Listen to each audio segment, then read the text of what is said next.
إن الحمد لله نحمده ونستعينه ونستغفره ونعوذ بالله تعالى من شرور أنفسنا ومن سيئات أعمالنا من يهده الله فلا مضل له ومن يضلل فلا هادي له وأشهد أن لا إله إلا الله وحده لا شريك له وأشهد أن نبينا محمدا عبده ورسوله صلوات ربي وسلامه عليه وعلى آله وأصحابه وأحبابه وأتباعه وعلى كل من سار على دربه واستنى بسنته واقتفى أثره إلى يوم الدين. Toutes les louanges appartiennent à Allah. Nous le louons, nous cherchons son assistance et nous implorons son pardon. Et nous cherchons refuge auprès d'Allah contre le mal qui provient de nous-mêmes et contre le mal qui provient de nos mauvaises actions. Celui qu'Allah guide ne sera point égaré, et celui qu'Allah égare ne trouvera jamais de guide. Et je témoigne que nul ne mérite d'être adoré en dehors d'Allah, l'unique sans associé. Et je témoigne que notre prophète Muhammad est son serviteur et son messager. Ô Allah, évoque-le en bien auprès de toi dans les grandes assemblées, et accorde-lui ta bénédiction, et préserve-le de tout mal dans ce bas monde ainsi que dans l'au-delà, lui ainsi que sa famille, ses bien-aimés, ses compagnons, et tous ceux qui suivent son chemin et son sentier jusqu'au jour du jugement dernier. أما بعد فإن أصدق الحديث كتاب الله تبارك وتعالى وخير الهدي هدي محمد صلى الله عليه وسلم وشر الأمور محدثاتها وكل محدثة في هذا الدين بدعة وكل بدعة ضلالة. Ensuite, certes, la parole la plus véridique n'est autre que la parole d'Allah Azza wa Jal, et la meilleure des voies à suivre est la voie de Muhammadin sallallahu alayhi wa sallam, et la pire des choses est la nouveauté. Toute nouveauté dans cette religion mène à l'égarement, et tout égarement mène à l'enfer. Ayyuhal ahbab, salamu alaykum wa rahmatullahi wa barakatuh. Je vous salue par la salutation de l'islam. C'est la salutation des gens du paradis, Ahlul Jannah. C'est la salutation qui aura été enseignée par les anges et les malaïkas à Adam alayhi salatu wassalam. Je vous salue et je remercie Allah Jalla wa Ala de nous avoir permis de nous rencontrer afin de se conseiller les uns les autres et de se donner des recommandations les uns les autres et de s'ordonner le convenable et de s'interdire le blâmable les uns les autres, appliquant par cela la parole d'Allah tabaraka wa ta'ala: kuntum khayra ummatin ukhrijat linnas ta'muruna bil ma'ruf wa tanhauna 'anil munkar wa tu'minuna billah. Vous êtes certes la meilleure des communautés qui sera apparue pour les gens. Vous ordonnez le convenable et vous interdisez le blâmable et vous croyez en Allah, appliquant par cela le verset d'Allah Azza wa Jal: wal takum minkum ummah تدعون إلى الخير يدعون إلى الخير ويأمرون بالمعروف وينهون عن المنكر وأولئك هم المفلحون. Que soit issue parmi vous une communauté qui ordonne vers le bien et qui ordonne le bien et qui interdit le mal et qui appelle vers le bien, et tels sont ceux qui réussiront. Nous sommes ici bi'idhnillahi azza wa jal en remerciant Allah tabaraka wa ta'ala et en remerciant les organisateurs de cette rencontre pour se conseiller les uns les autres, pour s'enseigner les uns les autres la religion ad-din, pour mettre en évidence les principes de l'islam. Et certes, combien a besoin la communauté al-Ummah de conseils vis-à-vis de cette religion, car malheureusement de nos jours s'est propagée l'ignorance, s'est propagé le manque et la mauvaise compréhension vis-à-vis de cette religion, ce qui a amené les musulmans à agir d'une façon avec laquelle Allah Jalla wa Ala ne veut pas qu'ils agissent, ce qui a amené les musulmans à adorer Allah d'une autre façon avec laquelle il agrée et il veut Jalla wa Ala. Et aujourd'hui, ayyuhal ahbab, nous allons effectuer 2 conférences dont les sujets ont été demandés et dont le premier est les 3 bases de la religion. Les 3 bases de la religion. Car certes, la religion de l'islam est la religion la plus solide.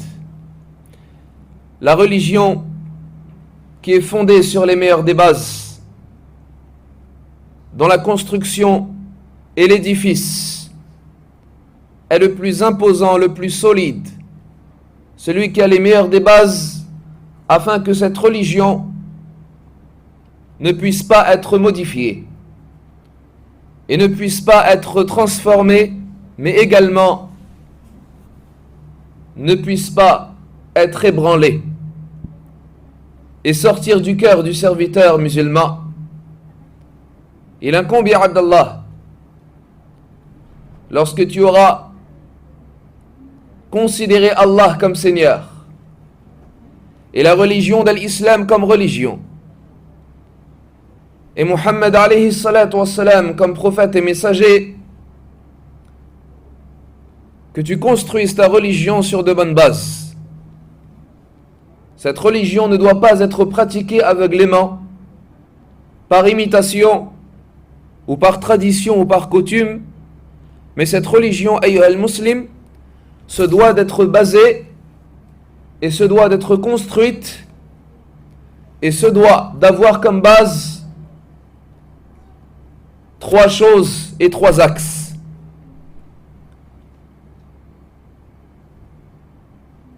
Allah tabaraka wa ta'ala et la législation de l'islam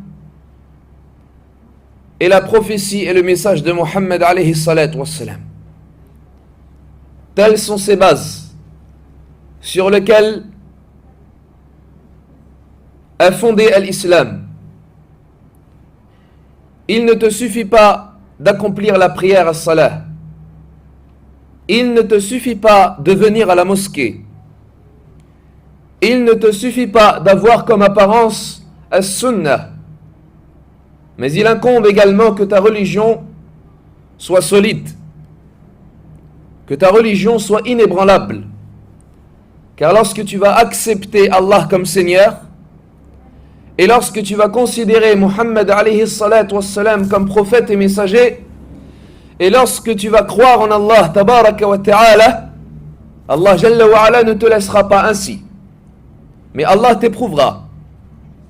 Et Allah voudra voir, alors que c'est lui le plus savant, est-ce que tu es véridique ou est-ce que tu es menteur?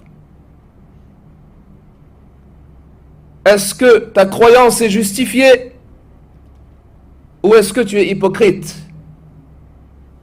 C'est pour cela que dans ce cas-là, il incombe que ta religion soit solide. Car Allah te fera montrer toutes les épreuves. Et tu feras face à toutes les difficultés et à tous les problèmes. Encore faut-il avoir une base solide pour pouvoir résister.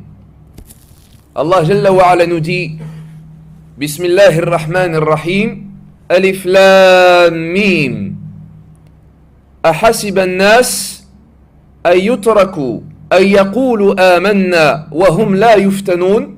Est-ce que les gens pensent que nous allons les laisser dire nous croyons sans qu'ils soient éprouvés? وَلَقَدْ فَتَنَّ الَّذِينَ مِنْ قَبْلِهِمْ.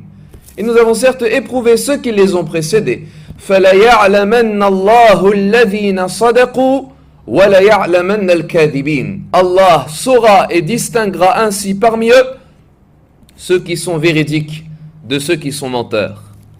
Tu as accepté Allah Jalla wa Ala comme Seigneur et tu viens accomplir la prière as-salah et tu te prosternes pour Allah Jalla wa Ala. Tu te soumets à ton Seigneur tabaraka wa ta'ala et tu t'écartes des péchés et de tout ce qui mettrait en colère Allah tabaraka wa ta'ala. Mais encore faut-il que cette religion soit solide. Encore faut-il que tu saches pourquoi est-ce que tu adores Allah. Et pourquoi est-ce que tu te prosternes pour Allah. Et pourquoi est-ce que tu crains Allah Jalla wa Ala. Et pourquoi est-ce que tu suis ton prophète Muhammad alayhi salatu wassalam. Et pourquoi c'est lui la meilleure des créatures. Et pourquoi c'est lui le meilleur de tes modèles. Et qui est ce prophète et qui est ce messager. Et qu'est-ce que la religion de l'islam. Beaucoup de musulmans ignorent cela. Beaucoup de musulmans ne pratiquent pas la religion avec science, avec clairvoyance. Ils ne savent pas pourquoi ils prient. Et encore pire que cela, ils ne sont même pas capables de dire qui est Allah et de te définir qui est Muhammad alayhi salatu wassalam et de te définir le mot al-Islam.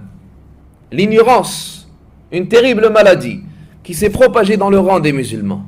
C'est pour cela que lors de cette conférence, nous allons bi'idhnillahi azza wa jal, en un bref résumé, expliquer les trois bases de cette religion. Ayyuha al-muslim, ô toi le musulman, tu n'as été créé que pour un but énorme et une finalité très importante et exclusive. Ce but et cet objectif, c'est l'adoration d'Allah. Tu n'as été créé que pour cela et non pour autre chose et pour aucun autre intérêt que de vouer un culte exclusif et sincère à Allah Jalla wa Ala. Allah nous dit وَمَا خَلَقْتُ الْجِنَّ وَالْإِنسِ إِلَّا لِيَعْبُدُونَ مَا أُرِيدُ مِنْهُمْ مِنْ رِزْقٍ وَمَا أُرِيدُ أَنْ يُطْعِمُونَ إِنَّ اللَّهَ هُوَ الرَّزَّاقُ ذُو الْقُوَّةِ الْمَتِينَ. Et je n'ai créé les djinns et les hommes que pour qu'ils m'adorent. Je ne veux pas de leur part de subsistance et je ne veux pas qu'ils me nourrissent. Certes, Allah, c'est lui le pourvoyeur et celui qui accorde la nourriture et la subsistance. Tu n'as été créé que pour adorer Allah. Tu n'es présent sur cette terre que pour vouer l'adoration à Allah Jalla wa Ala, l'unique, Al-Wahid Al-Ahad. Et c'est d'ailleurs pour cela qu'aura été établie cette phrase et ce témoignage par lequel le serviteur rentre dans la religion de l'islam. Ce témoignage et cette phrase qui est prononcée par toute créature, ce témoignage et cette phrase pour laquelle Allah Jalla wa Ala a fait descendre les livres sacrés et a envoyé les prophètes et messagers, ce témoignage et cette phrase pour laquelle Allah Tabaraka wa Ta'ala a créé les cieux et la terre, a créé les cieux et la terre, et a créé le paradis et l'enfer, et a divisé les serviteurs en deux groupes, pieux et pervers, musulmans et non musulmans. La phrase de la ilaha illallah. Nul ne mérite d'être adoré en dehors d'Allah. Cette phrase, saisis-tu son sens? Est-ce que tu sais qu'est-ce qu'elle signifie et qu'est-ce qu'elle veut dire? La ilaha illallah, la phrase la plus lourde sur la balance al-mizan. Si l'on mettait les 7 cieux et les 7 terres sur un des plateaux de la balance, et tout ce qu'ils contenaient, et tout ce qu'il y avait entre eux, et la phrase de la ilaha illallah, celle-ci l'emporterait. La ilaha illallah, cette phrase pour laquelle tu as été créé, et pour laquelle tu te dois de la concrétiser, et pour laquelle les prophètes et les prophètes et les messagers ont été envoyés, ont combattu ainsi leur peuple, les ont appelés à Allah, et ont combattu contre l'association Ash-Shirk, afin d'unifier et d'appeler à l'unification d'Allah At-Tawhid. Ya Abdallah, les bases de cette religion sont résumées dans la vocation prophétique par laquelle le messager d'Allah sallallahu alayhi wa sallam invoquait et glorifiait Allah tabaraka wa ta'ala. Il disait sallallahu alayhi wa sallam: Raditu billahi rabba wa bil islami dina wa bi Muhammadin sallallahu alayhi wa sallam nabiyya aw rasulan wa nabiyya. Je suis satisfait d'Allah comme Seigneur et de la religion de l'islam comme religion et de Muhammad alayhi salatu wassalam comme prophète et messager. Et certes, elles ont été résumées également à travers les 3 questions par lesquelles sera questionné le serviteur dans sa tombe. Car le serviteur, lorsqu'il sera enterré, commence alors la première étape parmi les étapes vers la demeure dernière. Et cette première étape, c'est l'étape de la tombe, c'est la première demeure de l'au-delà. La première demeure de l'au-delà dans laquelle le serviteur, on le fera s'asseoir et viendront à lui 2 anges appelés Munkar wa Nakir, qui l'interrogeront alors en lui posant ces 3 questions: Mar Rabbuk, Waman, Wama Dinuk, Waman alladhi ursila ilayk. Qui est ton Seigneur et quelle est ta religion Et qui est cet homme qui a été envoyé à toi? 3 questions qui résument ces 3 bases.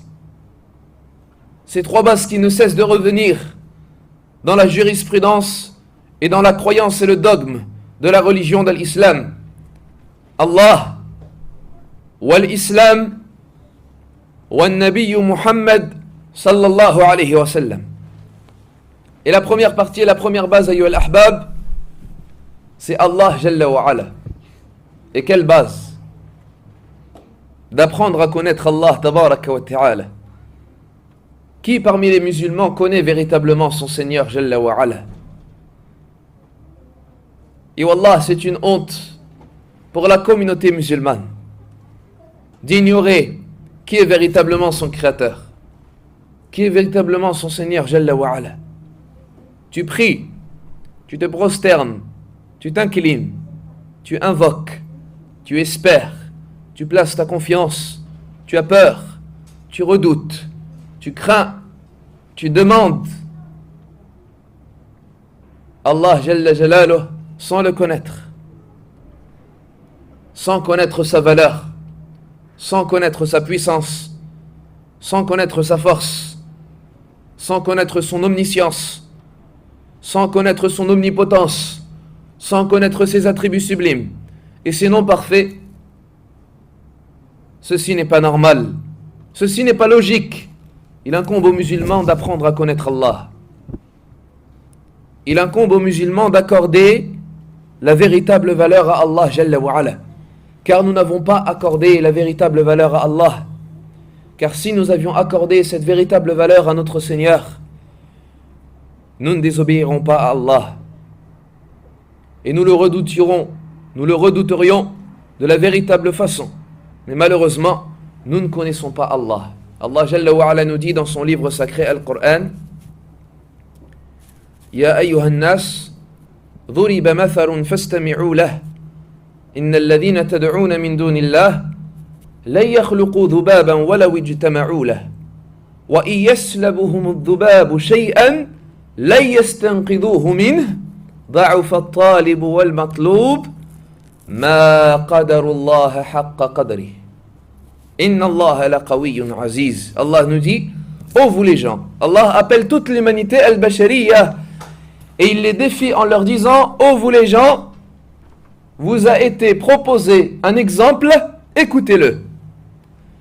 Tous ceux que vous adorez en dehors d'Allah ne sont pas capables de créer une mouche, même s'ils s'y rassemblent, même s'ils se rassemblent pour cela. Ils ne sont pas capables de créer ne serait-ce qu'une mouche, le plus infime des insectes. Ils ne sont pas capables de le créer. Et si cette mouche venait à s'emparer d'une partie du parfum de l'homme ou bien de sa nourriture, ils ne seraient même pas capables de le récupérer. Le sollicité et le solliciteur sont certes faibles, Ma qadarullah haqqa qadri. Ils n'ont pas ajusté, ils n'ont pas accordé la juste valeur à Allah. Inna Allah la qawiyyun aziz. Lorsque tu as appris qu'Allah Jalla wa Ala, c'est lui le véritable des créateurs, c'est lui le plus grand des seigneurs, c'est lui le roi des rois, c'est lui le pourvoyeur, c'est lui l'organisateur de tout ce monde. Sans lui rien ne se passe. Et c'est lui qui décrète toutes choses. Et toute chose n'a lieu que par sa permission et sa volonté. Tu essayeras alors d'accorder la juste valeur à Allah Jalla wa Ala. Nous ne connaissons pas véritablement Allah. Et nous ne nous rendons pas compte véritablement de la grandeur d'Allah Azza wa Jal. Et c'est pour cela que lorsque la croyance n'est pas bonne, eh bien le reste des actions malheureusement ne sont pas bonnes. Alors à toi de faire l'effort quant à la croyance, al-aqida. À toi de corriger ton dogme. À toi de corriger ta croyance vis-à-vis d'Allah Azza wa Jal. Si tu désobéis à Allah, si tu commets un péché, sache que tu n'as pas accordé la juste valeur à Allah. Sache que c'est à cause de ton ignorance vis-à-vis d'Allah Tabaraka wa Ta'ala. Donc la première chose, c'est la connaissance d'Allah Jalla wa Ala. Et comme l'ont dit les savants, plus le serviteur connaîtra Allah, plus il en aura peur. plus tu connaîtras Allah, plus tu le redouteras.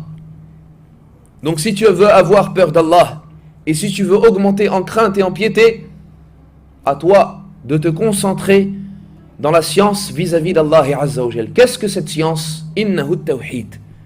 C'est l'unification d'Allah at-tawhid. Qu'est-ce que tawhid? Beaucoup de gens parlent de tawhid. Tout le monde nous parle de tawhid. Tout le monde nous dit que la première des choses que l'on doit apprendre c'est tawhid, et que l'on doit corriger c'est tawhid, et que l'on doit mourir sur at-tawhid, et que l'on doit appeler at-tawhid, et que le prophète alayhi salatu wassalam et les prophètes avant lui n'ont appelé qu'at-tawhid. Qu'est-ce que tawhid? Qu'est-ce que cette science? L'unification d'Allah tabaraka wa ta'ala. Établir et instaurer et avoir la conviction et la certitude qu'Allah est unique. Mais unique en quoi? Le seul en quoi? Jalla jalaluh. C'est une science à apprendre et à connaître. Tawhidullah tabaraka wa ta'ala. Et le tawhid d'Allah Azza wa Jalla a été divisé en trois parties. Le tawhid dans sa seigneurie, c'est-à-dire l'unification d'Allah dans sa seigneurie, et l'unification d'Allah dans sa divinité, et l'unification d'Allah dans ses noms parfaits et ses attributs sublimes.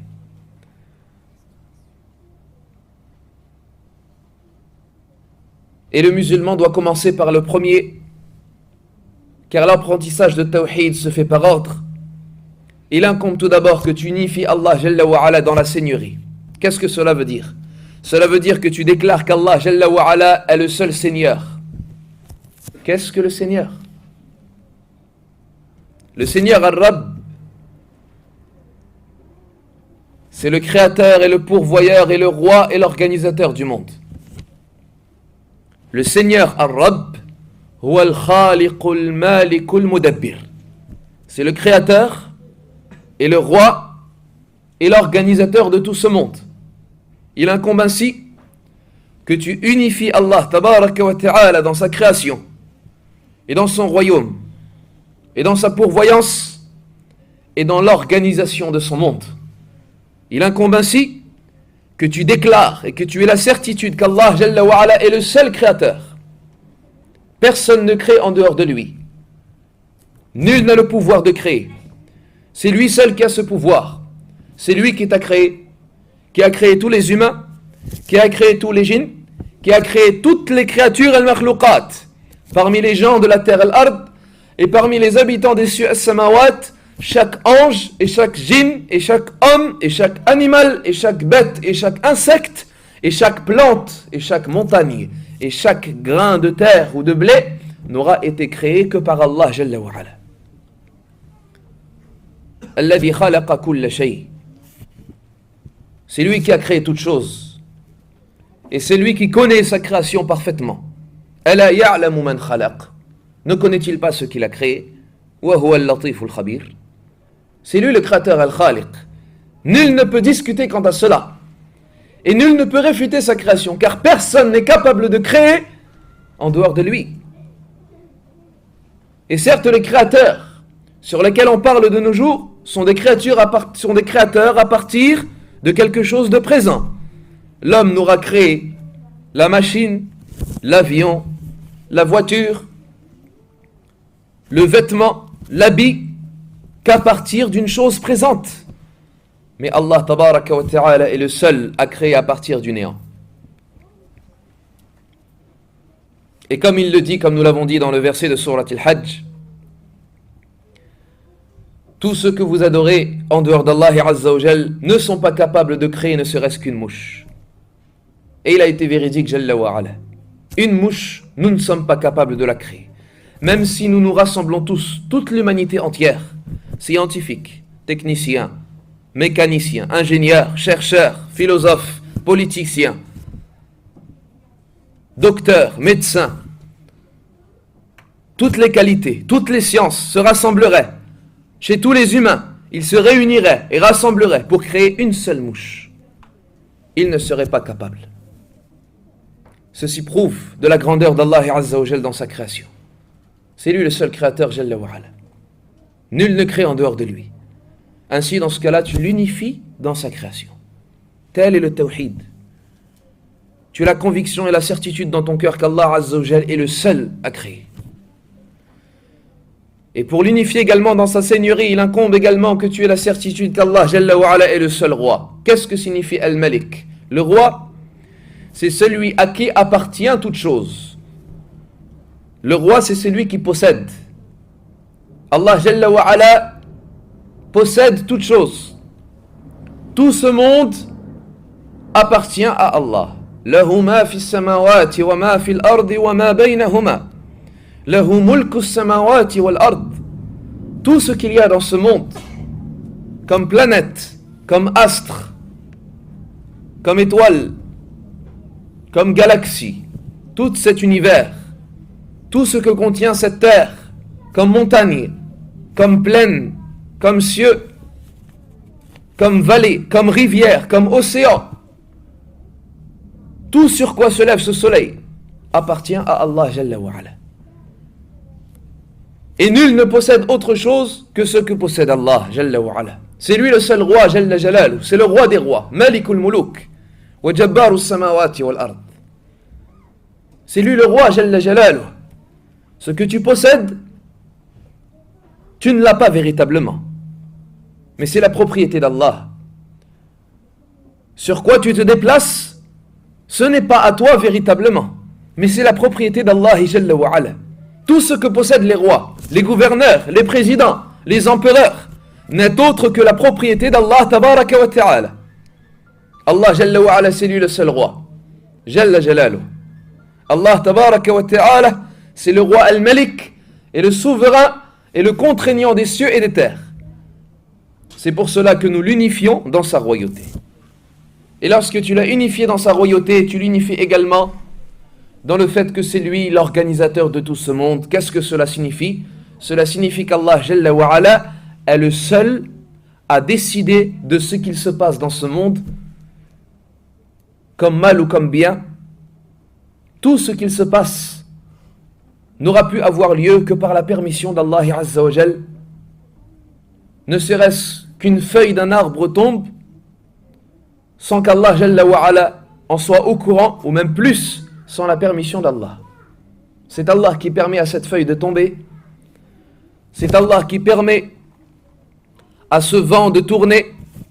C'est Allah qui permet à cet homme de parler. C'est Allah qui permet à cet animal de se déplacer. Toute chose qui se passe dans ce monde n'est que par la permission d'Allah Tabaraka wa Ta'ala. Rien ne sort en dehors de son royaume et de son organisation. C'est lui Al-Mudabbir. Et personne ne peut organiser en dehors de lui. Personne ne décrète sans sa permission. Même si un roi venait à décréter quelque chose, même si un empereur venait à décider et prendre une décision, même si un président venait à donner un ordre, cet ordre n'aura été donné par ce président que par la permission d'Allah. Cet ordre n'aura été donné qu'après l'ordre d'Allah Jalla wa Ala. C'est Allah qui ordonne. C'est Allah qui destine. C'est Allah qui décrète. C'est lui Jalla wa Ala qui organise son monde. Il n'a pas d'associé dans son organisation. Personne ne vient avec lui polémiquer, ou discuter, ou réfuter, ou refuser sa proposition. Il ordonne et il fait ce qu'il veut, et encore plus que cela, et il n'est pas questionné quant à ce qu'il fait. Il n'est pas questionné. Allah Jalla wa Ala décide et décrète, et on ne lui demande rien, et on n'a rien à lui demander, Tabaraka wa Ta'ala. Et tout ce qu'il décide et qu'il fait, c'est sous sa sagesse absolue. Il y a une sagesse derrière cela. Et il n'y a que du bien dans son destin. Et tout le mal que nous voyons nous en apparence n'est que du bien pour celui qui en comprend la sagesse. Allah Tabaraka wa Ta'ala décide par sa sagesse absolue tout ce qu'il se passe sur ce monde. Ainsi, lorsque tu auras unifié Allah Tabaraka wa Ta'ala dans sa création, dans le fait qu'il soit le roi, et dans sa royauté et son royaume, et dans l'organisation de tout ce monde, également dans la pourvoyance, Allah Jalla wa Ala est lui seul qui accorde la subsistance à ses créatures. Allah nous dit وَمَا مِن دَابَّةٍ فِي الْأَرْضِ إِلَّا عَلَى اللَّهِ رِزْقُهَا. Et il n'y a pas un être vivant sur cette terre sans que sa subsistance soit garantie par Allah. Allah Azza wa Jal accorde la subsistance à ses créatures. Personne n'accorde de subsistance en dehors de lui. Ni le patron, ni les parents, ni les gouverneurs. Tu n'auras faim que par la volonté d'Allah. Et tu ne mangeras que par la volonté d'Allah tabaraka wa ta'ala. Et ta subsistance, tu l'obtiens que grâce à Allah Jalla wa ala. Et plus que cela, Allah t'a promis. Et il t'a garanti la subsistance. Tu n'as pas à t'inquiéter.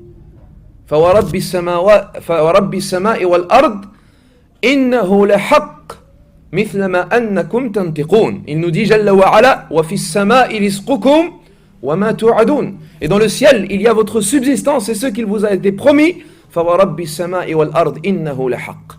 Et il jure, Allah Azza wa Jal, par le Seigneur des cieux, du ciel et de la terre, cette subsistance est vérité, comme vous êtes en train de vous parler les uns les autres. Allah Azza wa Jal nous a promis de nous accorder la subsistance, et il nous dit, comme nous l'avons dit dans le verset précédent, وَمَا خَلَقْتُ الْجِنَّ وَالْإِنسَ إِلَّا لِيَعْبُدُونَ. Et je n'ai créé les djinns et les hommes que pour qu'ils m'adorent. مَا أُرِيدُ مِنْهُمْ مِنْ رِزْقٍ.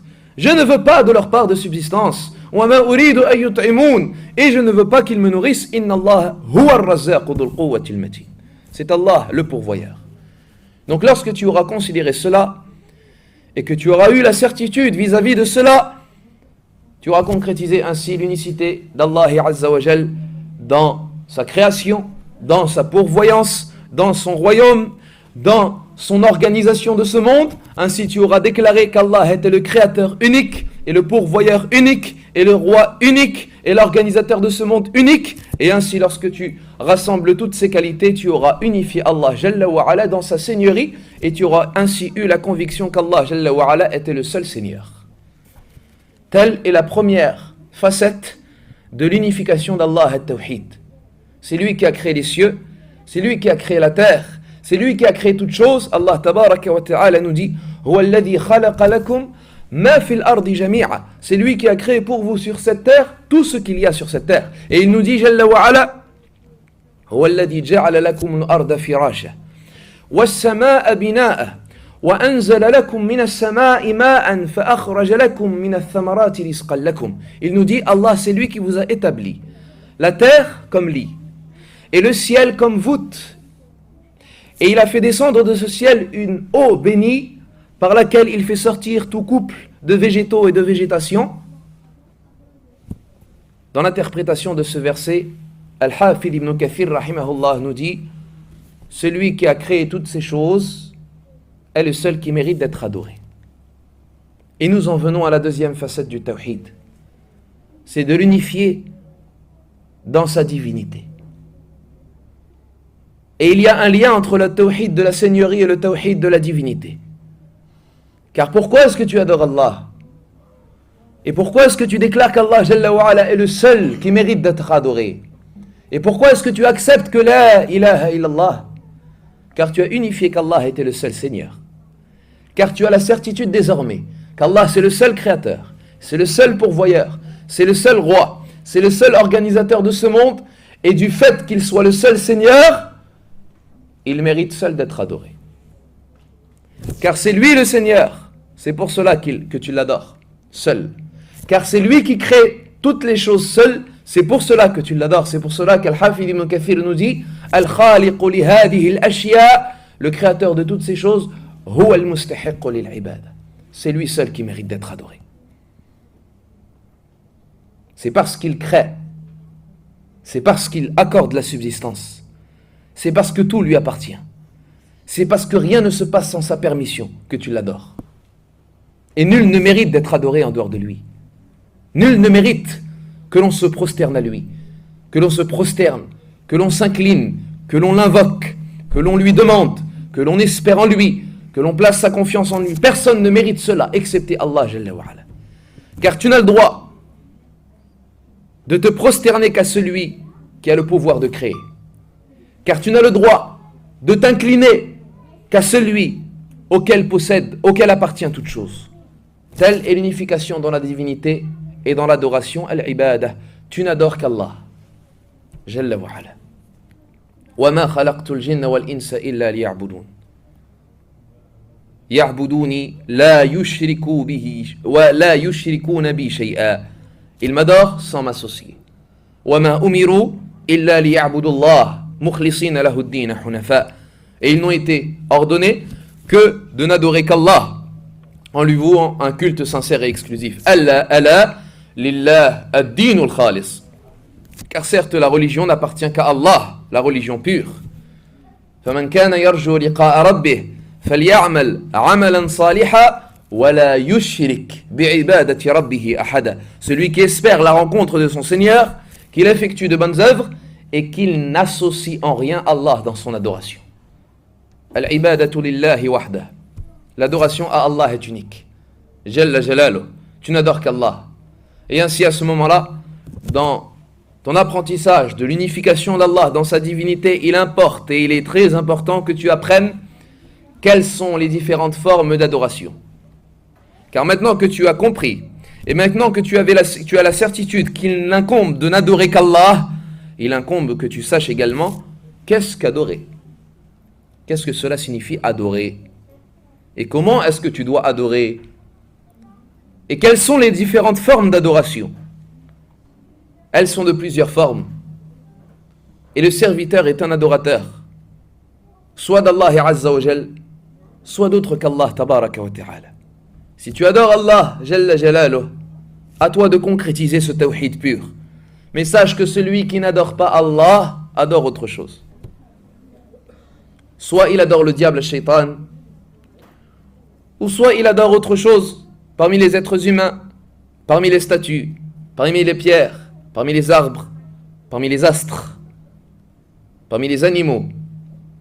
De nos jours, des gens adorent des animaux en dehors d'Allah. De nos jours, des gens adorent les femmes en dehors d'Allah. De nos jours, les gens adorent leur passion en dehors d'Allah Azza wa Jal. Afara'ayta alladhi takhadha ilahahu hawah. As-tu vu celui qui a pris ses passions comme divinité? Allah nous le dit. De nos jours, des gens adorent une idée, une philosophie, une théorie en dehors d'Allah Tabaraka wa Ta'ala.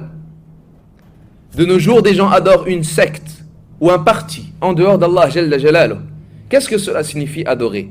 Adorer, c'est toute action que tu vas dédier pour celui que tu adores. Tu vas ainsi te soumettre à lui et consacrer toute ta vie pour cette personne ou bien pour cette idée ou bien pour cette chose. Certaines personnes ne vivent que pour l'argent. Ils ne vivent que pour l'argent. Ils aiment pour l'argent et ils détestent pour l'argent. Ils se font des amis pour l'argent et ils se font des ennemis pour l'argent. Et ils se fatiguent et ils dorment pour l'argent. Ils voyagent pour l'argent. Ils ne vivent que pour l'argent. Lorsqu'ils ont atteint ce summum, ils adorent l'argent en dehors d'Allah. C'est pour cela que le messager d'Allah alayhi salatu wassalam nous a informé qu'il y a des gens qui adorent l'argent. Et il nous dit Ta'isa abdud dinar, ta'isa abdud dirham. Sera certes perdu l'adorateur du dinar et est certes perdu l'adorateur du dirham. Que soit malheureux l'adorateur du dinar, que soit malheureux l'adorateur du dirham. Ainsi, il a affirmé qu'il y a des gens qui adorent l'argent en dehors d'Allah Tabaraka wa Ta'ala. Les différentes formes d'adoration sont diverses. Parmi elles, la prosternation, l'inclinaison, l'invocation ad-du'a, la prière, l'espoir, la peur, le fait de placer sa confiance.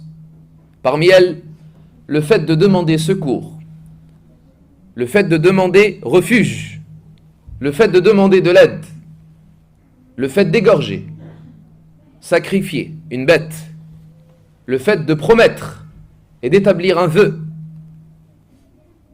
Toutes ces formes d'adoration ne doivent être vouées et dédiées qu'à Allah Jalla wa Ala. Et lorsque tu dirigeras une de ces adorations à autre qu'Allah, tu auras associé à Allah Azza wa Jal. Et l'association à Allah contredit l'unification at-tawhid. Et l'homme ne peut pas entrer au paradis s'il a associé à Allah Jalla wa Ala sans s'être repenti après cela. Allah nous dit Jalla Jalaluh Innahu man yushrik billah faqad harrama Allahu alayhi al-jannah wa ma'wahu an-nar wa ma lidh-dhalimin min ansar.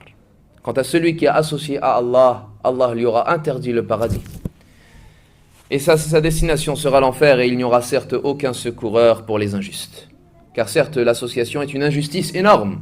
Ya bunay, la tushrik billah, inna ash-shirka la dhulmun azim. Ô mon enfant, n'associe pas à Allah, certes l'association est une injustice énorme. C'est le tawhid de la divinité, tawhid al-uluhiyya. Le tawhid de la seigneurie, on l'appelle en arabe tawhid al-rububiyya. Et le tawhid de l'adoration et de la divinité, c'est tawhid al-uluhiyya. Et vient ainsi la troisième facette. Lorsque tu auras unifié Allah tabaraka wa ta'ala dans sa divinité, dans son adoration, il incombe que tu connaisses Allah azza wa jal, que tu connaisses celui que tu adores, et ainsi que tu connaisses et que tu l'unifies dans ses noms parfaits et ses attributs sublimes. Que tu étudies ainsi. Lorsqu'on te dit, et lorsque tu entends qu'Allah Jalla wa Ala dit dans le Coran, Allahu huwa as-sami' al-basir, al-kabir, al-ali, al-qawi, al-qayyum, al-hayy, al-muhaymin, al-mutakabbir, tous ces noms parfaits et tous ces attributs sublimes se doivent d'être étudiés par le musulman afin qu'il ait conscience et qu'il ait le sentiment permanent qu'Allah Azza wa Jal, c'est lui as-sami', il entend tout ce que tu dis, tout ce que tu fais, Allah Jalla wa Ala l'entend. Al-Basir, celui qui voit tout, tous tes faits et tous tes gestes, ton état et ta situation. Al-Qadir, celui qui est capable de toutes choses, etc. Al-Ali, le très haut. Al-Qawi, le fort. Sami'ud du'a, etc. Tous ces noms et tous ces attributs ne doivent pas être uniquement une culture générale que lorsque tu lis et tu feuillettes les pages du livre d'Allah, Al-Qur'an, tu termines les versets par wa kana Allahu ghafuran rahima. Inna Allah huwa as-sami'ul basir. Uniquement. Non, il incombe que lorsque tu lis ces versets, ce soit un rappel pour toi, que tu aies déjà médité sur cela, sur l'ouïe d'Allah Azza wa Jal, sur le fait qu'il voit tout, et qu'il entend tout, et qu'il est capable de toutes choses, et qu'il sait tout, et qu'il est pardonneur, et qu'il est miséricordieux, et qu'il est sévère en châtiment, etc., etc. Tel est ce que l'on appelle l'unification d'Allah et Tawhid en résumé. Bien évidemment, les savants al-ulama auront passé des heures et auront écrit des pages et des tomes sur l'unification à Tawhid. Ce n'est pas en une heure ou en moins d'une heure que nous allons parler de cela, mais c'est pour résumer la première base de cette religion, qui est la seigneurie d'Allah Azza wa Jal. Man Rabbuk. Qui est ton Seigneur? Qui est ton Seigneur? Qui est Allah Jalla wa Ala? À ce moment-là, tu réussiras à répondre à cette question en disant que mon Seigneur, c'est le Créateur, le pourvoyeur et le roi et l'organisateur de tout ce monde. Et c'est pour cela que nul ne mérite d'être adoré en dehors de lui. Mon Seigneur, c'est celui qu'on adore en se soumettant à lui, à ses ordres et à ses interdictions, et en lui vouant toutes sortes d'adorations et en dédiant ses adorations exclusivement à lui, Jalla wa Ala. Et sachez que toutes les créatures sur cette terre, excepté al-jinni wal-ins, mais à l'unanimité, toutes les créatures al-makhlouqat, les êtres vivants, parmi les animaux et les plantes, mais même parmi les objets inanimés, comme les montagnes, les cieux et les terres et les astres, les étoiles, les planètes, les rivières, les fleuves, l'océan, toutes ces créatures unifient Allah Jalla wa Ala. Unifient Allah tabaraka wa ta'ala. Allahu Rabbi la uridu siwahu. Hal fil wujudi haqiqatun illahu. Allah est mon Seigneur. Je ne veux pas d'autre que lui. Est-ce qu'il y a dans son existence quelque chose qui le contredit? Ay ajaban kayfa yu'sa al-ilahu wa kayfa yajhaduhu al-jahidu wa fi kulli ayatin wa fi kulli shay'in ayatun tadullu ala annahu wahidu. C'est étonnant. Comment est-ce que Allah est désobéi? Et comment est-ce que le renieur le renie alors que dans toute chose il y a un signe qu'il montre et qui prouve qu'il est unique? Jalla Jalaluh. Telle est la première base. Allahu tabaraka wa ta'ala. La deuxième base, c'est la religion de l'islam. Tu as accepté, tu t'es soumis à Allah tabaraka wa ta'ala. Et tu auras unifié Allah Jalla wa Ala dans son adoration et dans sa seigneurie. À toi maintenant d'accepter la religion de l'islam. Mais encore une fois, faut-il comprendre cette religion? Car beaucoup de gens pratiquent aveuglément. Beaucoup de gens pratiquent en suivant uniquement. Et telle est la maladie et le problème. Nous ne disons pas cela uniquement pour nos ancêtres qui sont dans leur pays d'origine et qui innovent ou bien qui restent attachés à leurs traditions et à leurs coutumes. Même les jeunes d'aujourd'hui, na'am, même les jeunes d'aujourd'hui, ils pratiquent par mode de nos jours. Ils s'habillent par mode. Le qamis est devenu une mode. Al-lahya est devenu une mode. Al-jilbab est devenu une mode. C'est devenu une mode malheureusement de nos jours. Car ils pratiquent aveuglément, sans savoir pourquoi, sans savoir qu'est-ce qu'est l'islam, sans savoir pourquoi est-ce qu'ils adorent Allah Azza wa Jal, sans savoir est-ce qu'ils sont véritablement sincères. C'est l'ignorance. L'islam, c'est une religion. Cette religion est une croyance. Cette croyance se traduit par des adorations, puis par une relation entre les gens, puis par des politesses et des comportements. L'islam, aqida, wa ibada, wa mu'amala, wa adab wa akhlaq. L'islam, c'est une croyance et des adorations, et une relation sociale, et des politesses et des comportements. Mais cet islam, comme nous l'avons dit, il incombe qu'elle soit construite sur des bases. Et ces bases dans la religion sont appelées les piliers. Comme les piliers de cette salle. Mais certes, les piliers ne sont que des piliers. Ils ne servent qu'à porter l'islam, afin que cet islam s'installe et s'instaure, et que vive le musulman sa religion. Donc à toi de ne pas contenter uniquement d'effectuer ces piliers. Mais ces piliers te servent à garder ton islam solide. Et l'islam a 3 domaines qu'il incombe d'étudier. Martabatul islam, wa martabatul iman, wa martabatul ihsan. Le domaine de l'islam en tant que religion et pratique, le domaine de l'iman, c'est-à-dire de la foi et de la croyance, et le domaine de l'ihsan, c'est-à-dire de la bienfaisance. 3 domaines. Il incombe que tu les comprennes. Et ces 3 domaines sont regroupés dans le hadith, selon Omar ibn Khattab radiyallahu an, rapporté par l'imam Muslim, le long hadith qui est connu sous le nom de hadith Jibril, alayhi salatu wassalam. Lorsqu'un jour, il nous dit, Omar, alors que nous étions assis avec le messager d'Allah sallallahu alayhi wa sallam, un jour, apparut alors devant nous un homme dont les cheveux étaient fortement noirs et avec des habits de forte blancheur. Il s'agenouilla devant le messager d'Allah sallallahu alayhi wa sallam et il posa sa main sur son épaule et il lui dit, Ya Muhammad, akhbirni anil islam. Ya Muhammad, informe-moi quant à la religion de l'islam. Et alors le messager d'Allah alayhi salatu wa sallam lui dit, Al-Islam, an tashhada an la ilaha illallah wa anna Muhammadan Rasulullah wa an tuqima as-salah wa tu'ti az-zakah wa tasuma Ramadan wa tahujja al-bayta in istata'ta ilayhi sabila. L'islam, c'est d'attester que nul ne mérite d'être adoré en dehors d'Allah et que Muhammad est le messager d'Allah, et d'accomplir la prière et de t'acquitter de la zakah et de jeûner le mois de Ramadan et d'effectuer le pèlerinage al-Hajj dans la maison sacrée si tu en as les moyens. Et à ce moment-là, cet homme qui était assis devant le messager d'Allah sallallahu alayhi wa sallam lui dit, Qala sadaqt, tu as dit vrai. Omar dit, Fa'ajibna lahu yas'aluhu wa yusaddiquhu. Nous étions alors étonnés qu'il lui pose la question et qu'il lui dit, tu as dit vrai. Puis il dit, Akhbirni anil iman, informe-moi quant à la croyance et la foi. Le prophète sallallahu alayhi wa sallam lui dit, Al-iman, an tu'mina billah, wa malaikatih, wa kutubih, wa rusulih, wa al-yawmil akhir, wa tu'mina bil qadari khayrihi wa sharrih. La croyance et la foi, c'est de croire en Allah, et en ses anges, et en ses prophètes, et en ses livres sacrés, et au jour du jugement dernier, et de croire au destin bon comme mauvais. Qala sadaqt. Il dit, tu as dit vrai.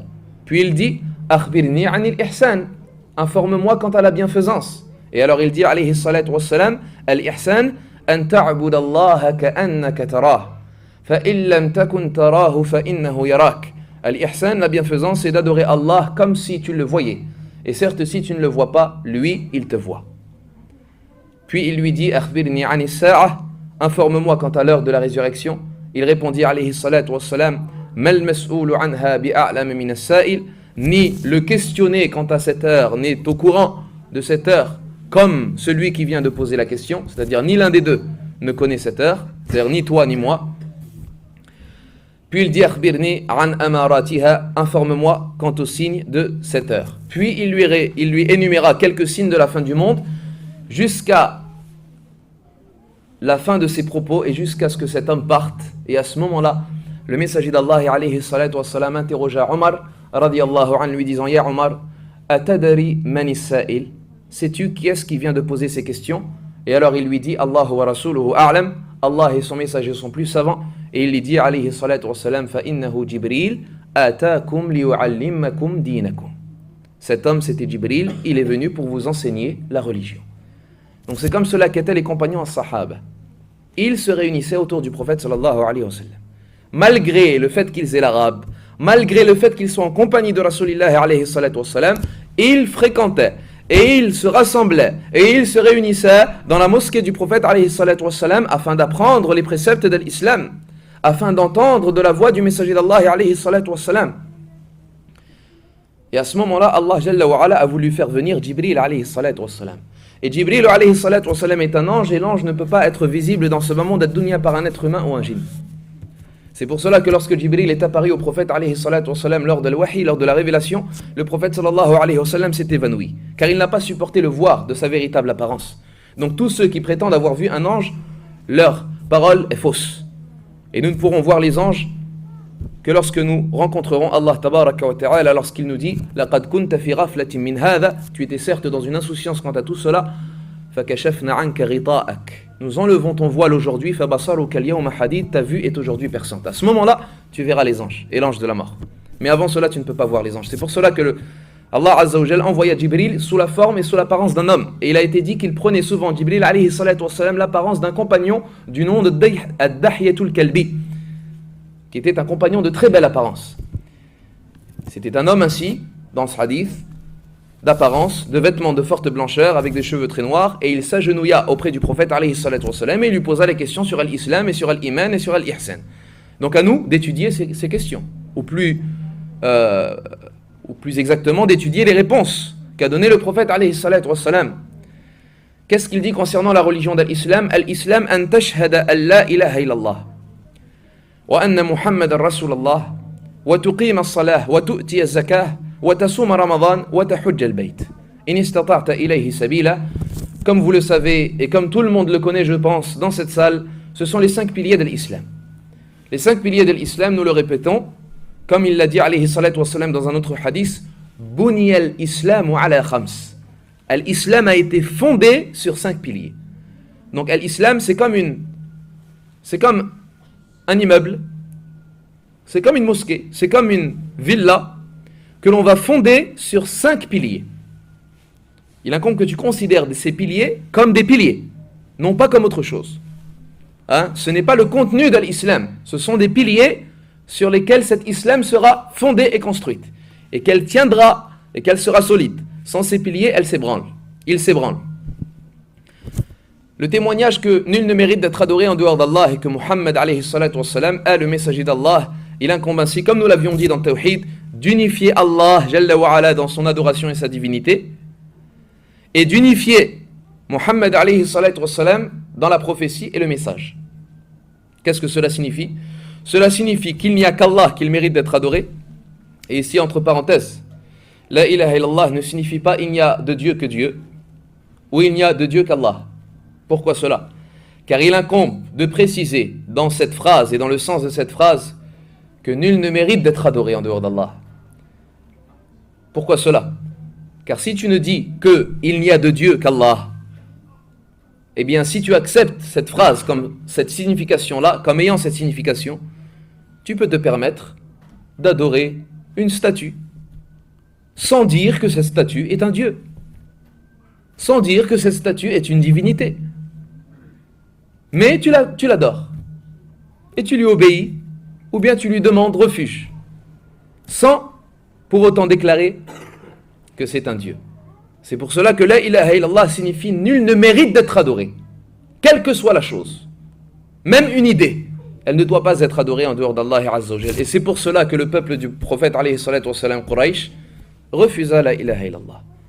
Le peuple Quraysh avait le tawhid de la seigneurie. Le peuple Quraysh avait la certitude qu'Allah était le seul à avoir créé, qu'Allah était le seul à accorder la subsistance, qu'Allah était le seul à organiser son monde. Et ceci est dit dans les versets du Coran. Mais ils ont refusé la ilaha illallah. Pourquoi? Car ils avaient d'autres divinités qu'ils adoraient en dehors d'Allah. وَإِذَا قِيلَ لَهُمْ La ilaha illallah, idha hum yastakbirun. Il s'enflait d'orgueil et il refusait car il comprenait la ilaha illallah. Le peuple de Quraysh et les associateurs de Quraysh comprennent mieux de nos jours la ilaha illallah que beaucoup d'entre les musulmans. Naam, malheureusement. La ilaha illallah, nul ne mérite d'être adoré en dehors d'Allah. Et on déclare également que le prophète Mohammed alayhi salatu wassalam est le seul, l'unique messager qui doit être suivi maintenant. Ici, c'est l'unification du prophète Mohammed alayhi salatu wassalam comme devant être suivi de nos jours. Il n'y a que le prophète Mohammed alayhi salatu wassalam qui doit être suivi. Tous les autres prophètes, nous croyons qu'ils sont prophètes, mais le prophète Mohammed alayhi salatu wassalam, c'est le seul à être suivi, et c'est le seul modèle à prendre, et c'est le seul dont on doit écouter les ordres, et dont on doit s'écarter de ses interdits. وَمَا أَتَاكُمُ الرَّسُولُ فَخُذُوهُ وَمَا نَهَاكُمْ عَنْهُ فَانْتَهُوا وَاتَّقُوا اللَّهَ. Et tout ce que le messager vous aura apporté, prenez-le, et tout ce dont il vous aura interdit, écartez-vous-en. Tel est le témoignage à Shahada. Puis après vient l'accomplissement de la prière à Salah, cette prière qui aura été légiférée du haut des 7 cieux par Allah tabaraka wa ta'ala, cette prière qui est la plus grande des obligations, cette prière qui est la première action sur laquelle sera jugé le serviteur al-abd. Ya Abdallah, c'est un des piliers de l'islam et c'est le deuxième pilier. Puis vient l'acquittement de l'aumône obligatoire à zakah, comme vous le savez, qui consiste à sortir ou à dépenser un certain pourcentage d'une somme qui aura atteint un seuil, sans s'être diminué de ce seuil, d'une somme dont tu ne te seras pas servi pendant un an, et si elle a atteint ce seuil, et elle sera restée au-dessus de ce seuil pendant toute une année, il t'incombe de sortir 2,5% et de la donner à ceux qui méritent la zakat.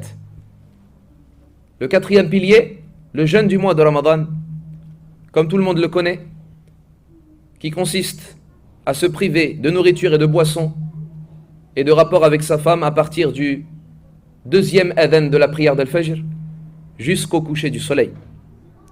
Et ceci durant le mois de Ramadan. Et pourquoi le mois de Ramadan? Car c'est le mois de la révélation del Coran.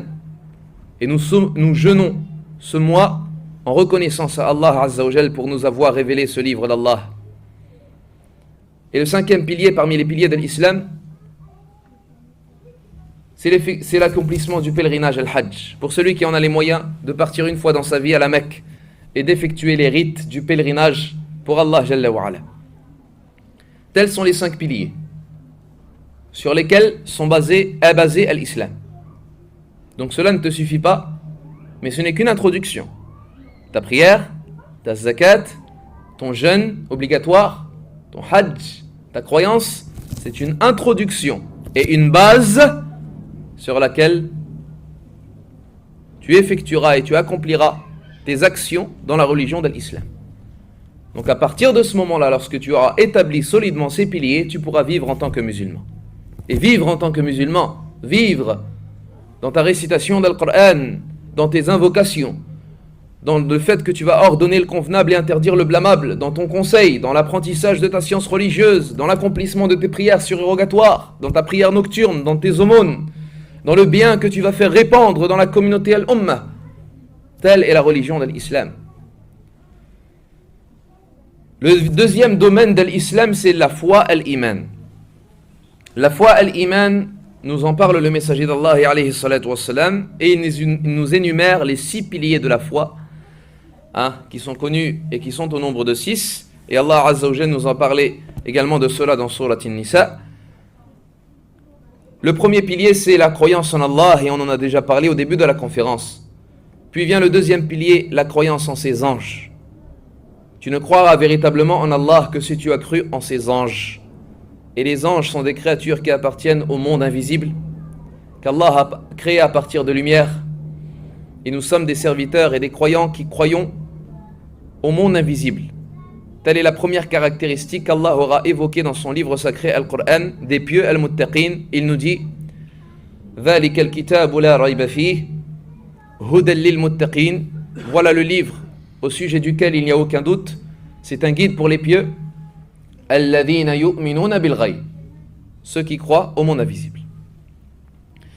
Donc les anges appartiennent au monde invisible, ce sont des créatures d'Allah Azza wa Jal, ce sont les serviteurs honorés d'Allah Tabaraka wa Ta'ala. Ils ne désobéissent pas en Allah Azza wa Jal et ils font ce qu'on leur ordonne et ce qu'on leur commande de la part d'Allah Jalla wa Ala. Et tous les anges ont certaines missions et spécificités et charges et travaux qu'Allah Tabaraka wa Ta'ala leur a donnés. Certains anges sont ainsi spécialisés dans le châtiment al-adab, d'autres dans la miséricorde al-rahmah, d'autres dans le fait d'écrire les actions al-a'mal. Il y a l'ange de la révélation al-wahi, Jibril alayhi salatu wassalam, l'ange Israfil qui s'occupe et qui aura saisi le clairon as-sour et qui s'occupe de souffler dans le clairon le jour de l'heure de la résurrection. Il soufflera les trois souffles, le souffle de la terreur nafratul faza, et le souffle de la mort nafratul sa'q, et le souffle de la résurrection nafratul ba'th. Il y a également l'ange de la mort, celui qui s'occupe d'extraire l'âme de la créature. Il y a également les anges auxiliaires et adjoints de l'ange de la mort. Il y a également Munkar wa Nakir, les anges de la tombe qui questionnent, etc. Chaque ange a sa mission et son travail, et ils sont par milliers, voire par millions, dans les cieux as-samawat, et ils adorent Allah Tabaraka wa Ta'ala. Certains anges, Allah Azza wa Jal les a créés, depuis qu'ils sont créés, ils sont prosternés à Allah. Et ils ne se sont pas levés de leur prosternation jusqu'au jour de la résurrection, ils resteront prosternés à Allah Tabaraka wa Ta'ala. Ils ne connaissent de leur vie que la prosternation. Et lorsqu'Allah Jalla wa Ala fera ramener l'enfer le jour de la résurrection, et que toutes les créatures al-makhlouqat apercevront l'enfer, les hommes, les djinns, les anges, al-malaïka, Allah Jalla wa Ala ordonnera à ses anges de se lever de leur prosternation as-sujud. Et lorsqu'ils se leveront de cette prosternation, ils verront l'enfer an-nar. Ils s'écrieront alors Subhanaka Rabbana ma abadnaka haqqa ibadatik. Ô notre Seigneur, gloire à toi, nous ne t'avons pas adoré comme il le fallait, alors qu'ils ont passé leur vie en prosternation. Lorsque je vous dis que nous n'avons pas accordé la véritable valeur à Allah, Jalla Jalaluh. Parmi également les piliers de la foi, la croyance en ses livres, aux livres sacrés d'Allah Jalla wa Ala. Allah Tabaraka wa Ta'ala a révélé et a fait descendre ses livres à ses messagers afin qu'ils transmettent le message à leur peuple. Ce sont des livres qui représentent en réalité la parole d'Allah.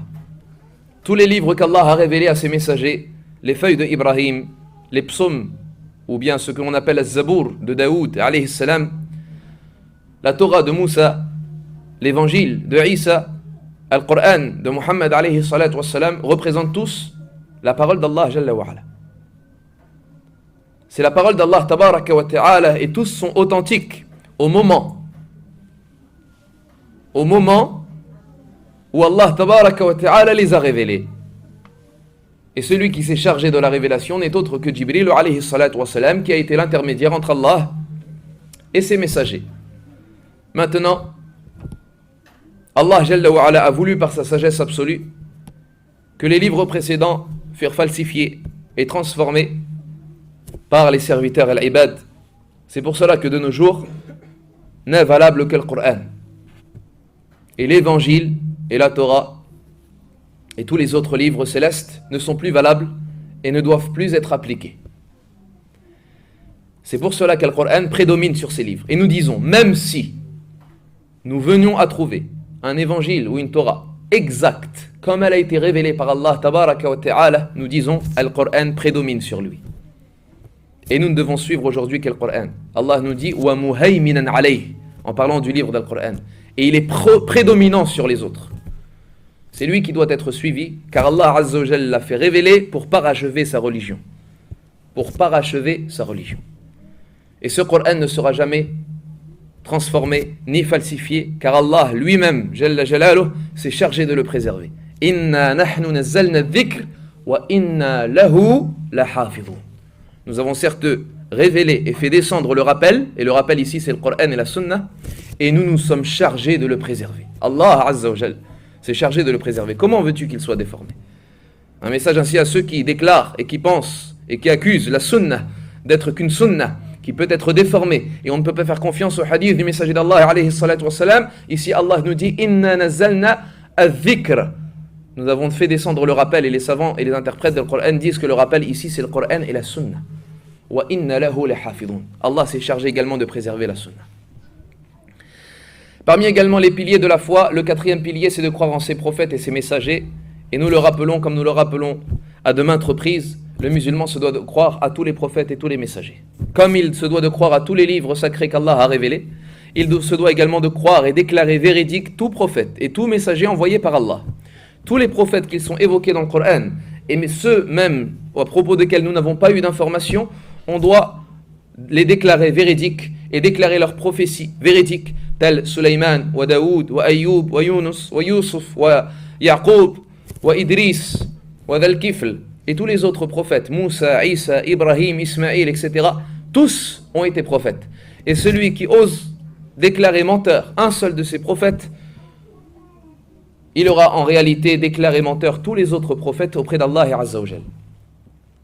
Si tu ne crois pas en un seul prophète, pour Allah, c'est comme si tu n'avais pas cru en un seul des prophètes. Si tu ne crois pas en un seul prophète, c'est comme si tu avais déclaré menteur tous les prophètes. Et la preuve dans le Coran, lorsqu'Allah nous dit Kadhabat Adunil Mursalin, le peuple de Ad a traité de menteurs tous les messagers, alors que le peuple de Ad leur est venu un seul messager. Hud, alayhi salatu wassalam. Lorsqu'il a traité de menteur Hud, Allah a jugé qu'il avait traité de menteur tous les messagers. Donc les savants ont déduit comme règle, celui qui traite de menteur un seul messager, c'est comme s'il avait traité de menteur tous les messagers al-Mursalin. Donc on doit d'y croire, de les déclarer véridiques comme étant prophètes et certains messagers. Et Allah tabaraka wa ta'ala a certes envoyé près de 124 000 prophètes, et parmi eux 315 messagers. Et parmi les messagers, Allah Jalla wa Ala a choisi et a regardé dans le cœur des messagers ar-Rusul pour choisir les 5 doués de fermeté ulul azmi min ar-Rusul. Ce sont Ibrahim, wa Nuh, wa Moussa, wa Isa, wa Muhammad, alayhi salatu wa salam, alayhimus salatu wa salam. Et parmi ces 5, Allah Jalla wa Ala regarda le cœur de ces 5 hommes et il choisit Muhammad alayhi salatu wa salam. Le 5e pilier de la foi, c'est la foi et la croyance au jour du jugement dernier. Tu te dois de croire ainsi au jour du jugement dernier. Qu'est-ce que cela signifie? Tu te dois de croire à tout ce qu'il se passera après la mort. Tu te dois de croire à la vie après la mort et à tout ce qu'il s'en suivra.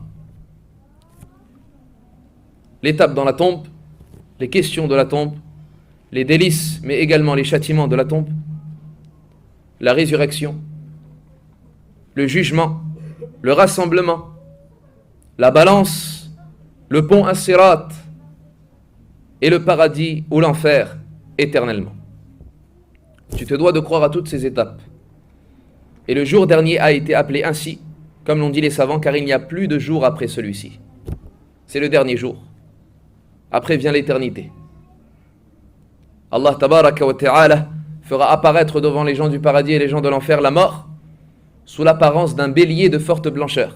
Allah fera transformer la mort sous l'apparence d'un bélier de forte blancheur qu'il disposera sur un pont entre le paradis et l'enfer, de telle sorte que les gens du paradis l'apercevront et que les gens de l'enfer l'apercevront. Lorsqu'ils verront ce bélier, les gens du paradis comprendront et saisiront que ce bélier représente la mort. Et lorsque les gens de l'enfer le verront, ils comprendront également que ce bélier représente la mort. Puis Allah Jalla wa Ala ordonnera que ce bélier soit égorgé. Et à ce moment-là, les gens du paradis augmenteront en joie et en satisfaction, car il sera dit alors, lorsque ce bélier qui représente la mort sera égorgé, on dira alors Ya ahl al-jannah khuludun bila maut, ô vous les gens du paradis, une éternité pour vous sans aucune mort. Wa ya ahl an-nar khuludun bila maut, et ô vous les gens de l'enfer, une éternité sans aucune mort. Les gens du paradis augmenteront alors en joie et en satisfaction. Quant aux gens de l'enfer, ils augmenteront en regret et en remords. Le jour du jugement dernier. Puis vient la croyance au destin. Et la croyance au destin, bon comme mauvais, est une croyance qui est assez délicate dans la croyance du musulman. Beaucoup de gens se posent des questions concernant la prédestination. Beaucoup de gens ont des waswas de la part du diable shaytan. Et ils ne comprennent pas comment est-ce qu'Allah Azza wa Jalla a destiné toutes choses alors qu'il y a des choses mauvaises. Nous entendons de la part de non-musulmans ou de la part de musulmans qui ont une faible foi, si Allah existait, pourquoi est-ce qu'il y a des guerres? Pourquoi est-ce qu'il y a des tremblements de terre? Pourquoi est-ce qu'il y a des enfants qui meurent à tout jeune âge? Pourquoi est-ce qu'il y a des non-musulmans? Pourquoi est-ce qu'il y a des maladies? Pourquoi est-ce que la pauvreté existe? Etc. etc. Le musulman se doit de croire en cela. Et nous disons une phrase générale, englobant et résumant le sens du destin d'Allah Azza wa Jal, c'est qu'Allah Tabaraka wa Ta'ala, dans tout ce qu'il destine, il y a un bien. Même si son destin peut être en apparence mauvais. Dans tout ce qu'il destine, il y a un bien. Même si ce destin peut être en apparence mauvais. Retiens cette phrase. Tout ce qu'il destine, il y a un bien. Toi, peut-être tu ne l'as pas compris. Ton enfant est tombé malade gravement. Ton enfant est à l'hôpital, sache qu'il y a un bien. En apparence, c'est mauvais. Que tu l'emmènes à l'hôpital, que tu te sépares de lui, qu'il subit ses souffrances et ses maladies, qu'il prend des médicaments, qu'il passe des nuits à l'hôpital, qu'il souffre. Il y a certes un mal. Ou bien, le mal est en apparence. Mais il y a un bien derrière tout cela. Le bien, c'est dans le fait qu'Allah Azza wa Jal va vouloir que tu reviennes vers lui, que tu l'invoques, que tu espères en lui. Cet enfant, s'il est assez jeune ou bien s'il est adolescent, il va peut-être s'en remettre à Allah. Il va se rappeler que sa créature est faible et que l'homme a été créé faible et qu'il a besoin d'Allah Tabaraka wa Ta'ala. Il va peut-être se remettre lorsqu'il guérira à faire la prière et à pratiquer mieux la religion d'Allah Tabaraka wa Ta'ala. Des gens lui rendront visite et ils auront alors la récompense de la visite des malades. Tout cela, c'est du bien qu'Allah a voulu à travers cette maladie. La mécréance, il y a un bien derrière la mécréance. Combien de gens voient leur foi augmenter en regardant les non-musulmans? Tu vois leur mauvais comportement, tu vois leur mauvaise théorie, tu vois leur mauvaise attitude, tu augmentes en foi, tu dis Alhamdulillah, Allah m'a guidé. Il y a un bien derrière cela. Allah Azza wa Jal, dans tout ce qu'il destine, il y a un bien. Même si le destin en apparence peut être mauvais. Il n'y a qu'un bien de la part d'Allah Tabaraka wa Ta'ala. Tels sont les piliers de la foi. Vient maintenant le dernier domaine de l'islam, c'est la bienfaisance, al-ihsan. Et la bienfaisance, le prophète alayhi salatu wa sallam nous dit al-ihsanu an ta'bud Allah ka'annaka tarah. La bienfaisance, c'est d'adorer Allah comme si tu le voyais. Si seulement nous adorions Allah comme si on le voyait. Si Allah Azza wa Jal s'apparaissait devant nous, apparaissait devant nous et se montrait devant nous, comment est-ce que la personne pourrait se permettre de le désobéir? Comment est-ce que la personne pourrait se permettre de déclarer la guerre à Allah Jalla wa Ala par les péchés? Allah Azza wa Jal, tu te dois de l'adorer comme si tu le voyais. Il suffit qu'Allah nous montre son paradis pour que notre foi explose. Alors imagine-toi si tu le voyais.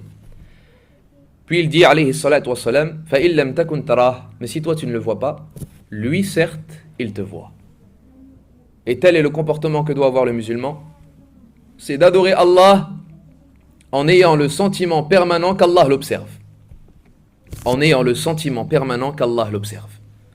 Tout le temps, en permanence. Tu adores Allah, mais tu as le sentiment permanent qu'Allah Azza wa Jal est là, derrière toi. Il voit tes gestes, il entend tes propos, tes paroles. Il voit ta situation et ton état. Et ce sentiment s'appelle en arabe al-muraqaba. Inna Allah kana alaykum raqiba. C'est lui l'observateur de toutes choses sur vous. Il voit tout. Al-muraqaba. Luqman dit un jour à son fils Ya bunay, in taku mithqala habbatin min khardal. Innaha in taku mithqala habbatin min khardal fatakun fi sakhra aw fi al-ard aw fi as-samawat ya'ti biha Allah. Inna Allah latifun khabir. Luqman dit ô mon fils, ne serait-ce que le poids d'un atome, si ce poids d'un atome se trouve sous un rocher, ou bien dans la terre, ou bien dans les cieux, Allah Azza wa Jal le fera venir. Allah voit tout. Allah voit les pas de la fourmi noire sous un rocher noir dans une nuit noire. Allah le voit. Jalla Jalaluh. Et il voit même la moelle de ses os à cette fourmi. Et il connaît ses gestes et ses pas. Allah, il n'y a pas une feuille qui tombe d'un arbre sans qu'il soit au courant. وَمَا تَسْقُطُ مِنْ وَرَقَةٍ إِلَّا يَعْلَمُهَا. Il connaît tout. Jalla Jalaluh. Restez attentifs les frères. Barakallahu fikum. Donc il incombe d'adorer Allah Tabaraka wa Ta'ala comme si on le voyait.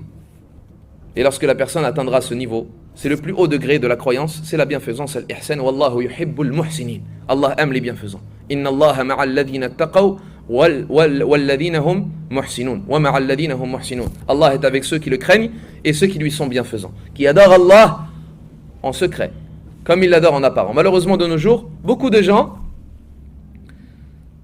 adorent Allah en public, adorent Allah avec leurs frères. Ils sont pieux devant l'imam, ils sont pieux à la mosquée, mais lorsqu'ils rentrent chez eux, ils se transforment. Ils sont un autre homme. Ils ne font plus la prière à l'heure, ou bien ils la retardent. Ils se montrent paresseux vis-à-vis de la prière. Ils ne se réveillent pas le matin. Lorsque leur arrive le haram, ils le regardent sans aucune hésitation. Ils ferment les portes et les fenêtres et les volets. Pourquoi cela? Parce qu'ils n'ont pas ce sentiment de muraqabah. Ils n'ont pas le sentiment permanent qu'Allah l'observe. Ayyuhal ikhwatul kiram, tel était le deuxième. Mais je sais que ce cours est un peu long, mais c'est ainsi pour résumer les trois bases de la religion. Nous ne parlons pas d'un sujet d'une importance négligeable. Nous parlons des trois bases de la religion. Nous venons de terminer la deuxième base qui est la base de l'islam. Vient alors la troisième base qui n'est autre que le prophète Mohammed alayhi salatu wassalam. Allah tabaraka wa ta'ala n'a pas envoyé et révélé son livre sacré comme cela, aveuglément. Et dans son livre sacré et sa parole divine, il incombe qu'Allah Jalla wa Ala envoie un homme à qui il accorde la prophétie et le message pour qu'il puisse expliquer ce message et le transmettre à son peuple et mettre en évidence les principes de cette religion. Innahu Rasulullah. C'est le messager d'Allah alayhi salatu wassalam, Muhammad. Qui est Muhammad alayhi salatu wassalam? T'es-tu posé cette question? De nos jours, beaucoup de gens connaissent la vie de sportifs, la biographie d'historiens, la vie de médecins, la biographie de stars. De nos jours, beaucoup de gens connaissent la vie de footballeurs. À quel âge ils ont commencé, combien de buts ils ont marqués, à quel club ils ont appartenu, à quel prix ils ont été vendus ou achetés, combien de cartons ils ont reçus, combien de fractures ils ont eues. Ils connaissent tout sur le footballeur. À quel âge il a eu sa retraite, combien de ballons d'or il a eu, tout sur lui. Si tu lui demandes qui est Muhammad alayhi salatu wassalam, il te dit innahu Rasulullah. C'est le messager d'Allah alayhi salatu wassalam. Quand est-ce qu'il est né? Quand est-ce qu'il est mort? Combien a-t-il vécu? Quand est-ce qu'il a reçu la prophétie? Quand est-ce qu'il a émigré? Qu'est-ce qu'il a eu comme bataille? Qu'est-ce qu'il a eu comme verset révélé? Combien a-t-il eu de femmes, de filles, etc. Alors que c'est son prophète, alors que c'est la meilleure des créatures. Yani, qui est ce footballeur face à Muhammad alayhi salatu wassalam? En quoi te profitera ce footballeur le jour de la résurrection face au prophète Muhammad alayhi salatu wassalam? Muhammad, innahu Muhammad ibn Abdillah, ibn Abdil Muttalib, ibn Hashim. C'est Muhammad, fils de Abdillah, son père, fils de Abdil Muttalib, son grand-père, fils de Hashim. Et Hashim fait partie d'une tribu, Benu Hashim, qui vient de la tribu de Quraysh. Et la tribu de Quraysh vient des Arabes. Et le peuple des Arabes fait partie de la descendance de qui? De Ismaïl. Et Ismaïl, c'est le fils de Ibrahim. Alayhim as-salatu wassalam. Retiens déjà cela. Tu sais d'où vient ton prophète alayhi salatu wassalam. Il a vécu 63 ans. 40 ans avant la prophétie. Et 23, il était prophète et messager. Il est devenu prophète par la sourate Iqra. Et il est devenu messager par la sourate Al-Muddathir. Lorsqu'Allah lui a révélé la première sourate Iqra, Bismi Rabbika alladhi khalaq, Allah Azza wa Jalla l'a rendu prophète. Et lorsqu'Allah Azza wa Jalla lui a révélé la sourate Ya ayyuhal muddathir, qui est la deuxième sourate révélée, Ya ayyuhal muddathir, qum fa'anzir wa rabbaka fakabbir, il est devenu messager sallallahu alayhi wa sallam. Sa ville natale, Mecca. Et Allah l'a envoyé à l'humanité entière. Il n'a pas été envoyé pour un peuple. Il n'a pas été envoyé uniquement pour les Arabes. car il est arabe. Il n'a pas été envoyé uniquement pour Mecca, là, pour toute l'humanité entière, ce qui le distingue de tous les autres prophètes al-Anbiya et de tous les messagers al-Mursalin. Tous les prophètes ont été envoyés à un peuple spécifique. Isa et Moussa ont été envoyés à Banu Israël, et d'autres prophètes à leur peuple spécifique. Salih à Thamoud, Hud à son peuple Ad, Shu'aib à Madian. Mais le prophète Mohammed alayhi salatu wassalam à toute l'humanité entière, à partir du moment où il a été prophète jusqu'au jour de la résurrection. Chaque homme, chaque djinn qui sera créé par Allah tabaraka wa ta'ala devra suivre Mohammed. Wa ma arsalnaka illa rahmatan lil alamin.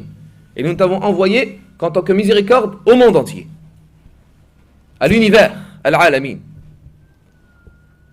Telle est sa distinction et sa différence. Et il a été envoyé par Allah Jalla wa Ala pour appeler, comme nous l'avons dit, au tawhid. Et pour annuler l'association à shirk. Car son peuple, associé à Allah tabaraka wa ta'ala, le peuple de Quraysh, avait rempli le Kaaba de toutes ses statues et de toutes ses divinités. Ils adoraient Allat, Wal-Uzza, wa Manat et d'autres statues comme Hubal et d'autres divinités en dehors d'Allah tabaraka wa ta'ala. Allah azza wa jalla l'a envoyé pour annuler à shirk et pour appeler au tawhid, l'unification d'Allah tabaraka wa ta'ala. Et pendant 10 ans, il appela au tawhid à Mecca. Pendant 10 ans, il appela à l'unification d'Allah Azza wa Jal, à Mecca, jusqu'à ce qu'il fût monté au ciel. Et lorsqu'il fut monté au ciel, lors de l'Isra et al-Mi'raj, lors de son voyage nocturne et des voies d'ascension, lorsqu'il partit à Al-Aqsa, puis il fut monté au ciel dans les cieux as-samawat al-ulwi, Allah tabaraka wa ta'ala, lorsqu'il arriva au 7e ciel, sallallahu alayhi wa sallam, il lui ordonna et lui imposa et lui rendit obligatoire as-salat. Imaginez-vous cette adoration, la prière. Toutes les autres adorations, az-zakat, as-sawm, al-hajj, as-sadaqa, ad-du'a, toutes les autres adorations et législations ont été ordonnées par Allah Azza wa Jal dans le Coran, lorsqu'il était dans ce bas monde ad-dunya, excepté la prière. Pour la prière as-salah, Allah Azza wa Jal a appelé son serviteur messager Muhammad alayhi salatu wassalam, l'a fait voyager jusqu'à Jérusalem, puis l'a fait monter alayhi salatu wassalam dans les cieux as-samawat. Et il a parcouru tous ces cieux jusqu'à monter au plus haut degré pour lui dire qu'Allah Azza wa Jal lui a ordonné d'effectuer 5 prières par jour. Regardez la faveur de cette obligation qu'a la prière as-salah. Elle n'a pas été ordonnée dans ce bas monde, mais elle a été ordonnée dans les cieux as-samawat. Et il a ainsi prié pendant 3 ans à Mecca jusqu'à ce qu'Allah Azza wa Jal lui ordonne d'émigrer dans la ville Al-Madina. Et dans cette ville, il y a fondé sa nation. Et il s'y est installé. Et il a ordonné alors, par la révélation du Coran, le reste des principes de l'islam, comme l'aumône obligatoire az-zakah et le jeûne du mois de Ramadan et le pèlerinage al-Hajj. Il aura certes effectué et jeûné 9 mois de Ramadan. Et durant le mois de Ramadan, il révisait le Coran avec Jibril alayhi salatu wassalam. Et durant son dernier mois de Ramadan, Jibril le révisa avec lui à 2 reprises. Il révisa, c'est-à-dire le prophète alayhi salatu wassalam, révisa avec Jibril à 2 reprises, car c'était la dernière année avant qu'il ne rencontre Allah Azza wa Jal. Il ordonna ainsi aux gens et à ses compagnons d'ordonner le convenable et d'interdire le blâmable, et ceci pendant 10 ans, dans la ville de Medina, jusqu'à ce qu'il mourût, sallallahu alayhi wa sallam. Il n'y a pas un bien, comme le disent les compagnons, sans qu'il n'ait guidé vers ce bien. Et il n'y a pas un mal, sans qu'il n'ait averti quant à ce mal. Et Allah aura parachevé la religion grâce à lui. Il nous dit, Jalla Jalaluh, Al-yawma akmaltu lakum dinakum.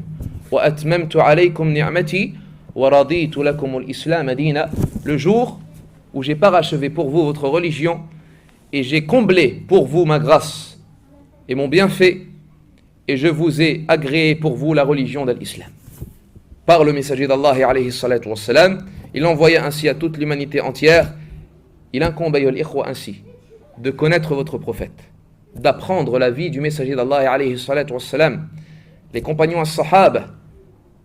as-sahaba enseignaient à leurs enfants les batailles et les conquêtes du messager d'Allah sallallahu alayhi wa sallam comme ils enseignaient des sourates par cœur del Coran.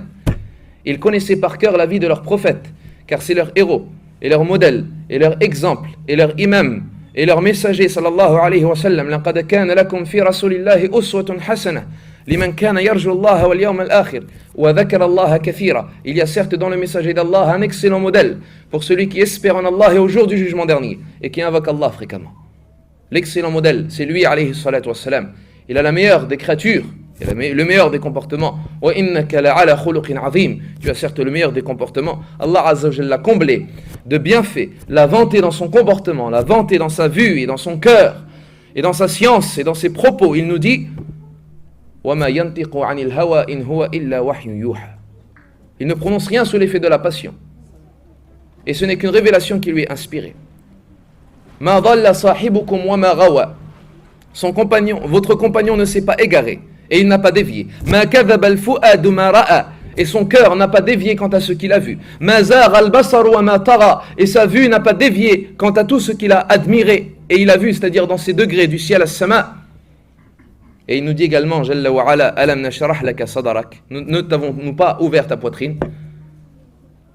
Et il nous dit, Jalla wa ala, wa rafa'na laka dhikrak. Et ne t'avons-nous pas élevé ton rappel?